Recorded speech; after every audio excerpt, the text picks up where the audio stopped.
Guys দেখেন ঠিক দুপুরবেলা ছাদে আসলাম, তো এখানে দেখি কটা ভেন্ডি হয়েছে। ভেন্ডি বাসা থেকে কটা কিনে আনছি, তো ভাবলাম গাছে কটা আছে ছিঁড়ে নিয়ে যাই। আমার বাসা থেকে মেহমান আসবে, কেনা যে কটা আছে হইব না, তো ভাবলাম গাছের কটা মিলাইয়া হয়ে যাব। দেখেন কত ভেন্ডি হয়েছে মাশাল্লাহ। ও মা গো, সেত্ত তো পারি না, ছিঁড়েও নিয়ে আসিনি। দেখেন সব গাছে গাছে ভেন্ডি হয়ে দিচ্ছে, দেখলেও শান্তি রে। হ্যাঁ রে, দেখেন দেখেন গাইস কত ভেন্ডি ছিঁড়া ফেলাইলাম, আর দিয়েটা পাইনি। আর দেখেন গাছের অবস্থা, আমার গাছ কি লিগে বাঁচে না, সব গাছে মরে যেতেছে।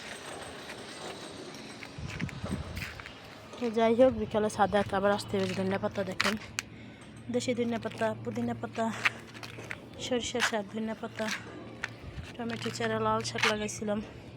এই বৃষ্টিটা এসে আমার ইয়া করে দিল, এই যে আমার কচু হয়ে গেছে, কচু গাছে কচু গ্যান্ডারি মাশাআল্লাহ, দেখলেও শান্তি লাগে।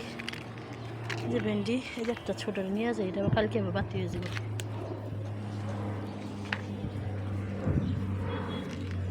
মাশাআল্লাহ দেখেন, এই যে লাউ গাছ, এই যে তরমুজ গাছ হয়েছে, তরমুজ গাছ আমার, তরমুজ গাছ আবার শুয়ে পড়তেছে কে,